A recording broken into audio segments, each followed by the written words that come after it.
Hello and welcome back to another episode of Wednesday Night FIFA. This is match day 34. We have 5 games left of the season, and up next is a big match for my Derby County team. We are currently 16th in the table, and I never thought I'd hear myself say this sentence, but we are currently going into a 6-point relegation match against Liverpool. Both teams really need this. We need it. Derby County need it. So we can get a bit more distance from that relegation battle. But Liverpool also need it so they don't get relegated. You know? Who would have thought that by the end of this particular season, Liverpool would have been in a relegation battle? It just seems unheard of. But Liverpool are in it. They're coming up to Pride Park to face us. So, without further ado, let's get in, play some football, sticking with the same team, and, got my fingers crossed that now we can get a win out of this. So, yeah, let's play some football. Alright, as I said before, this is a big match. 16th and 18th. Gotta hope and pray now we can come back after defeat against Tottenham. We lost 2-0 in the last match. Goals from Lennon and Keane put us to bed. Sticking with the same team. Depending on how things go, I might restore some faith back in Steve Howard. In the last match, I lost 1-0. I forget who scored in that 1-0 defeat, but we still lost. Right.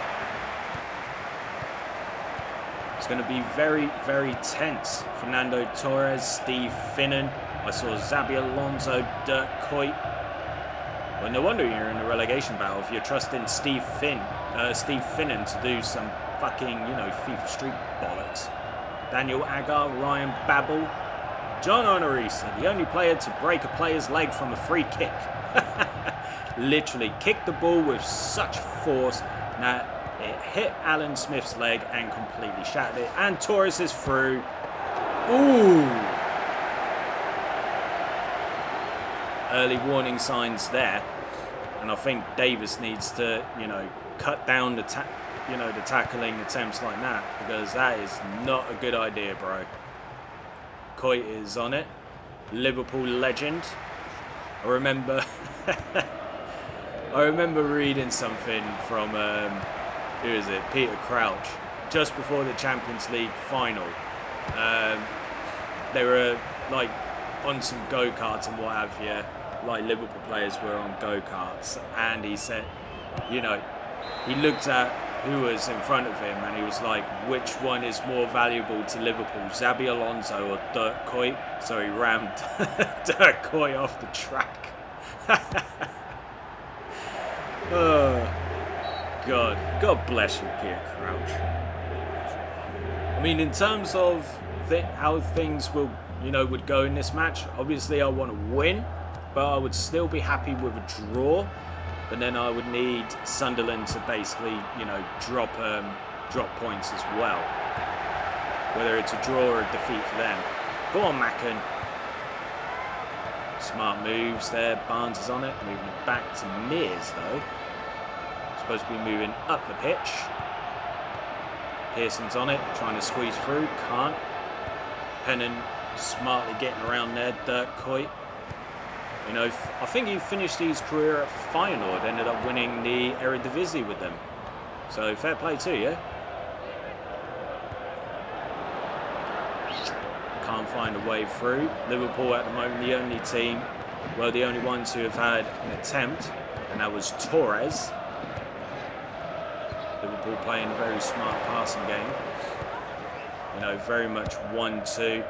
Quick passing and everything, but now went into nowhere. Macken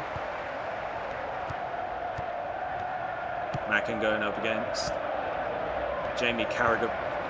Presumably Carragher does win it back though, and he gets it off to Kuyt. It's not what you want.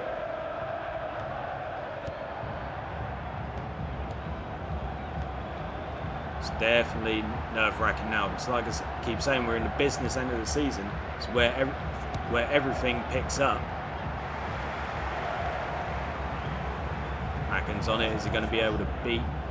No, he's just decided to put out wide for Earnshaw, but he was dispossessed quite easily by Finnan. Jermaine Pennant, who once upon a time played a few matches with a antisocial behaviour order, what was it, tag on his leg, you know, so they knew where he was. So you can't really miss him when he's on the pitch, but, you know, he had to. He was, you know, sentenced. I forget what he was done for, though. I think it was, I can't remember. It was some kind of, you know, either drunken disorder or some kind of, like, domestic issue. I can't remember. It was so long ago anyway. But it's just one of them random things that he played with a tag around his ankle, like outside of his sock, of course. You know. Moving towards the end of 45, still 0-0. Oh! What? Straight red. Goodness me, McEverley, what were you thinking?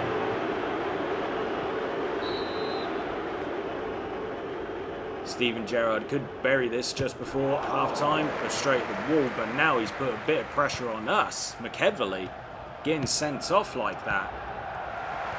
Literally just went straight through it. But hey, you know, we faced Reading earlier in the season. We had a player sent off, and I think that was Johnson who got sent off.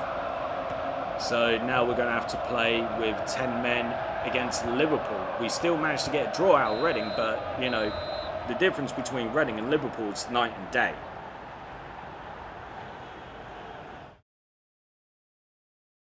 The only thing separating this match is literally just that red card. Liverpool have had 2 shots though, with 1 on target. Thank you very much, McEverley, for getting sent off, you dipstick. Right, so Liverpool have had the majority of the possession, but now it's pretty much expected, and the majority of the passes. Hopefully, we can keep things together. Right, I'm going to shift things around a little bit. I'm going to see what's what. Maybe make a change, try and not invigorate the team, but just try and get a, you know, just try and get something out of it. See what I can do. But next time you'll hear my voice will be at the start of the second half. Right, so I've made 2 substitutions.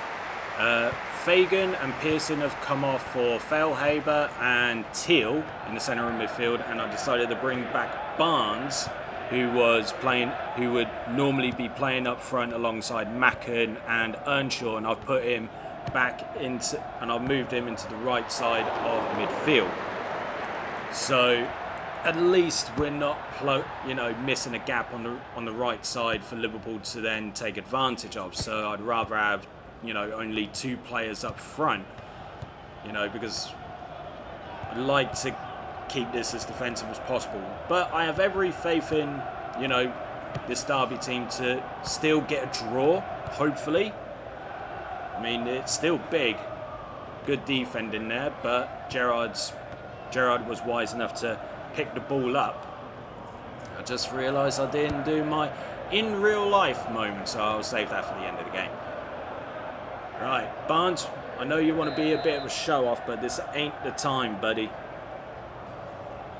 Let's throw into us. Don't lose it.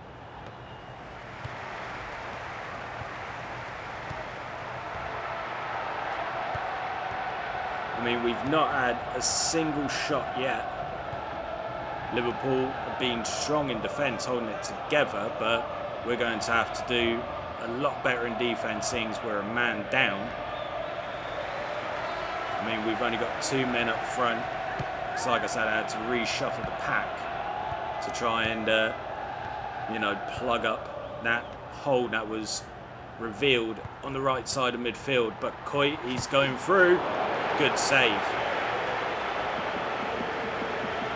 Holding it together, which is good.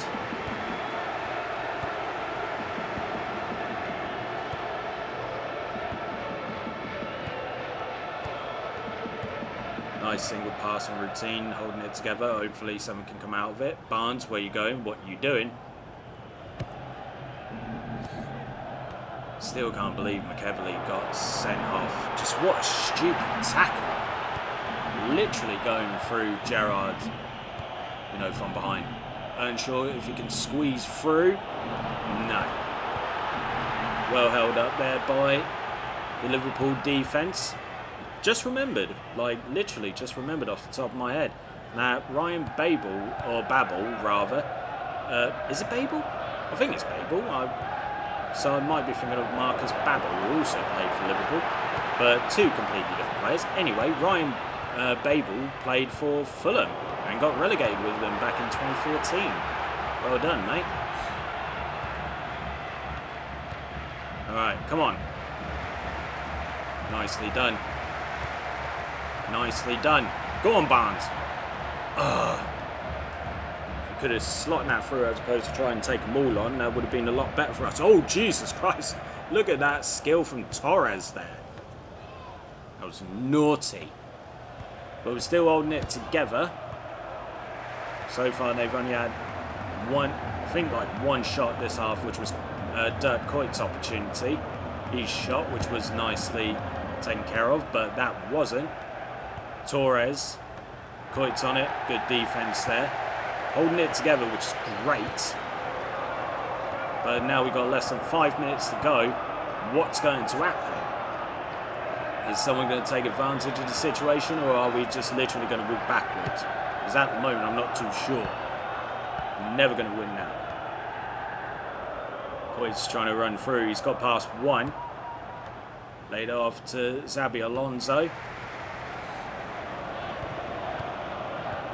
Oh my, just gave the ball away. 1 minute of added time. Alonso's on it. This is where you got to hope and pray that your defence keeps the concentration. Macken storming forward. No one there to support him.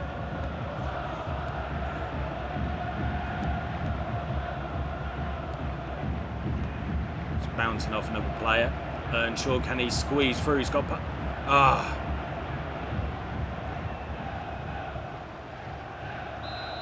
Alright, just kill the time. That's fine. That is totally fine. I'll take a 0-0 draw, even down to 10 men.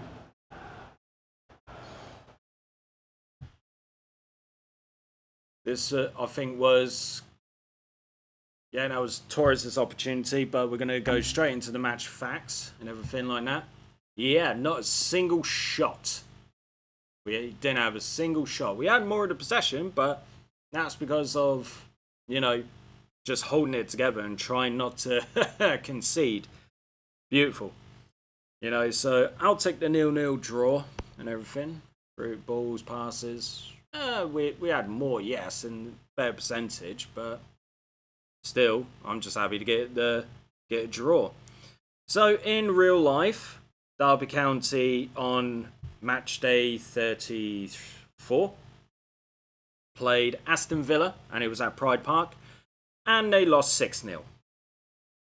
And when they played Liverpool at Pride Park, it was on 26th of December 2007, and it ended in a 2-1 defeat with McEverly getting the only goal for Derby in that match. Right, so let's have a look at what that has done for the Premier League table. So after our 0-0 draw with Liverpool, this is how the table looks. Manchester United have gone back to the top of the table. Newcastle are right behind them in second on 57 points. United have 58. Manchester City are third with 56 points. Equal with Middlesbrough. And they both have the same goal difference, but Manchester City have scored 5 more goals. Arsenal currently 5th with 55 points, so 3 points separate the top 5, 4 points separate the top 6, as Bolton are currently in 6th on 54 points. Portsmouth and Tottenham are currently 7th and 8th on 50 points. Everton 9th with 48 points. Reading have dropped down to 10th with 45 points. Wigan, Birmingham and Blackburn occupy 11th, 12th and 13th. All have 44 points. Fulham currently 14th along with Sunderland, who are 15th on 42 points. Sunderland have looked like that they've gone ahead and turned the tide and everything like that. So they are currently out of the relegation zone and now 2 points clear of the drop. So this is where it gets sticky. Derby County, my Derby County team, in 16th. Aston Villa in 17th. And Liverpool in 18th. All on 40 points, but Liverpool have played one game more. Goodness me. West Ham 19th on 35 points. So they are 5 points behind. They have 3 games left. They could be relegated sometime soon if results go against them. And Chelsea have survived relegation for one more match, as they are now on 29 points, 4 games left. They are 11 points behind. They have 1 game. They basically have to win all 4 matches, hoping that either Liverpool, Villa or Derby lose all of theirs. And up next time, it's a trip to Old Trafford. Manchester United, top of the table, and they're looking to keep their, charge towards the title on course. But first they have to go through us. Obviously, they want the title. We want to avoid a relegation. We need to create that separation. It's a big match. And like I said, we've got this huge run against teams. So we're going to need something big. I mean, it would be nice. It would be nice to get a win. But I'm not counting my chickens for that. I'm going to be realistic and say I'd be happy if we don't get slaughtered. But hey, crazier things have happened. I beat Manchester United in the run-in as Crystal Palace, so you never know. But that brings us to the end of this episode of Wednesday Night FIFA. So thank you very much for joining me on this episode. As always, if you like the video, give it a like, share the video as well, because the more shares, the more views, the more that the channel continues to grow, and the more that I get to do this for you. Subscribe to L-1 Entertainment if this is your first time on the channel. Don't forget to check out all of the other content that is currently available, because you never know, there might be something that you like. And if you do subscribe, hit that notification bell so you are notified about any and all content that goes live onto the channel. Finally, drop me a comment below, give me your predictions, and let's have a chat. So, thank you very much for joining me on this episode of Wednesday Night FIFA, and I will see you next time for some more FIFA football action. Take it easy, everyone.